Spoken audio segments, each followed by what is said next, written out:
अध्यक्ष महोदय, मैं आपका धन्यवाद देना चाहता हूं कि इस महत्वपूर्ण विषय पे मुझे बोलने का मौका दे रहे हैं।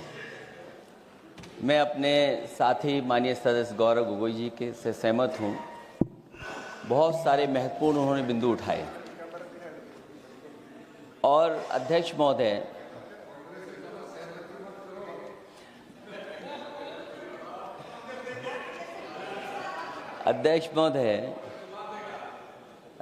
मुझसे ज़्यादा मेरे रिश्ते शायद हमारे विपक्ष के लोग ज़्यादा जान रहे हैं और जितना विपक्ष के लोग नज़र रखेंगे मैं समझता हूँ उतना रिश्ते और मजबूत हो जाएंगे।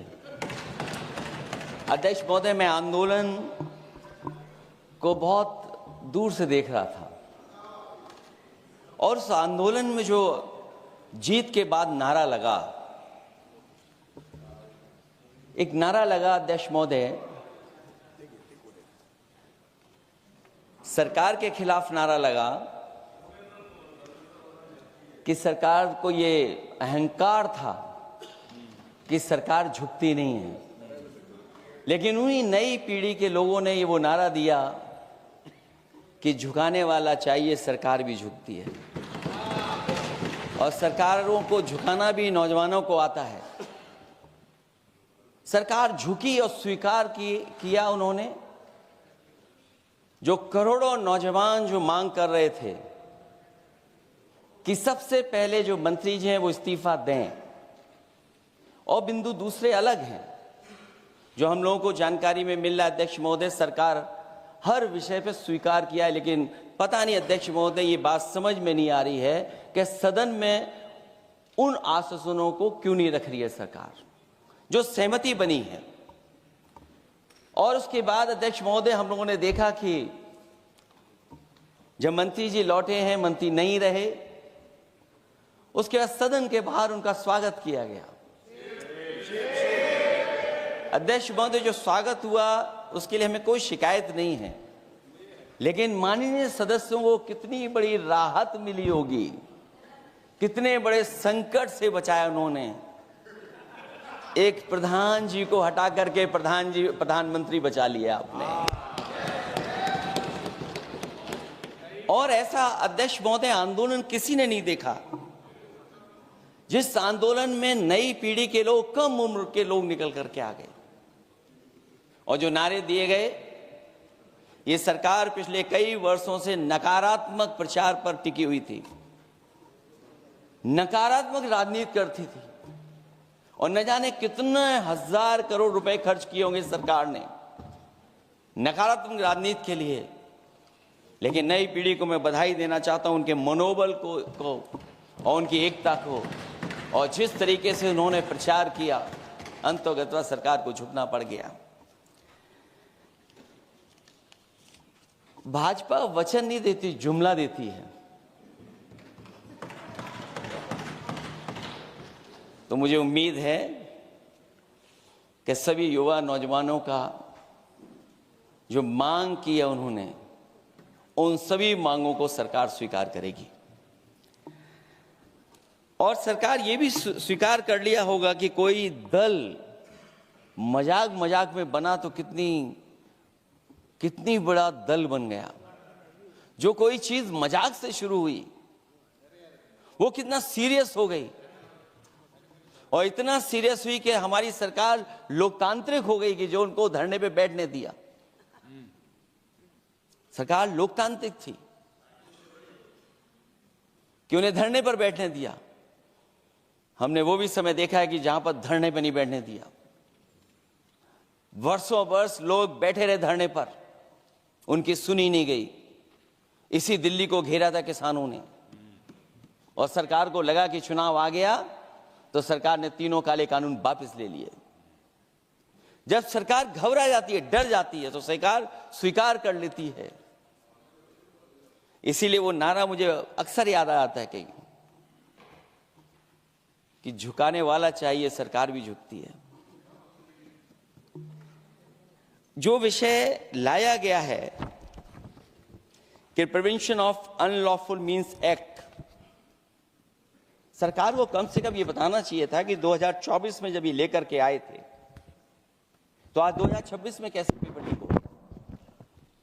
और केवल गिनती के 1-2 पेपर लीक नहीं हुए हैं। ये ऐसा आंदोलन रहा जिसमें माँ बाप और नई पीढ़ी के लोग सब जुड़ गए। अगर हम ये माने कि 20 लाख बच्चों ने परीक्षा लिखी थी और उनके घर परिवार के सदस्यों को हम उसमें जोड़ दें, दादा दादी, माँ बाप और परिवार का कोई सदस्य, तो 5 लोग प्रभावित थे। और 5 गुणा 20, 1 करोड़ लोग नाराज हुए सरकार से। और अक्सर हम पॉलिटिकल लोग हैं, हम लोग जानते हैं जब कभी आंदोलन करते हैं तो कितनी तैयारी करानी पड़ती है, गाड़ियों का इंतजाम, खाने का इंतजाम और इंतजाम। लेकिन ये पहला आंदोलन देखा कि जिसमें माँ बाप भी जुड़ गए और कहा कि जाओ बच्चों आंदोलन करो, हम आपके साथ हैं। ये पहला आंदोलन ऐसा देखने को मिला है। और केवल दिल्ली में नहीं हुआ ये, केवल दिल्ली में नहीं हुआ ये। अगर ये बात गलत है, अगर ये बात अध्यक्ष महोदय गलत लग रही है, तो देश के होम मिनिस्टर साहब को ले आइए, वो सब एक्सप्लेन कर देंगे।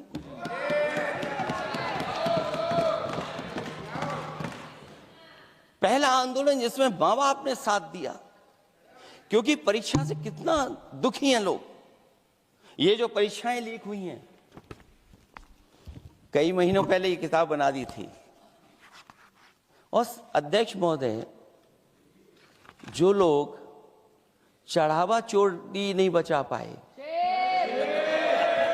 वो पेपर लीक कैसे बचा पाएंगे? जो भगवान के दरबार से दान गायब हो गया, दान चला गया,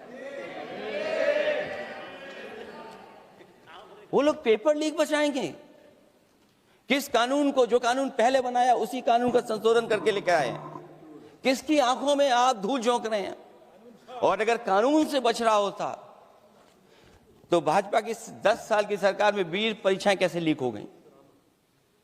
20 परीक्षाएं लीक हुई अध्यक्ष महोदय, जिसमें कोर्ट तक जाना पड़ा, उसके बाद परीक्षा रद्द हुई है।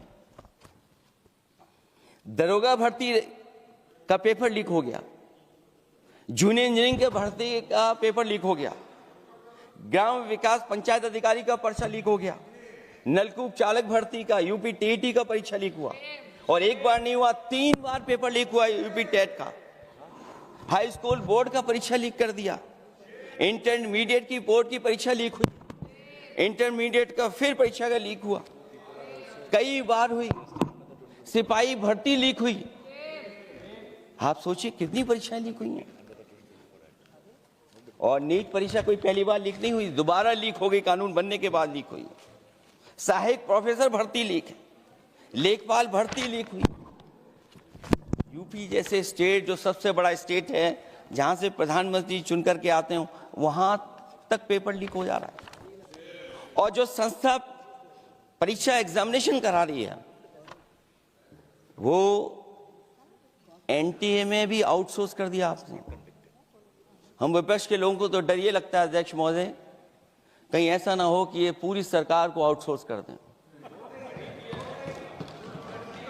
आउटसोर्स सरकार है, जो सबसे विश्वसनीय संस्था है, उसमें आउटसोर्स पे आपने कर्मचारियों को रखा हुआ है।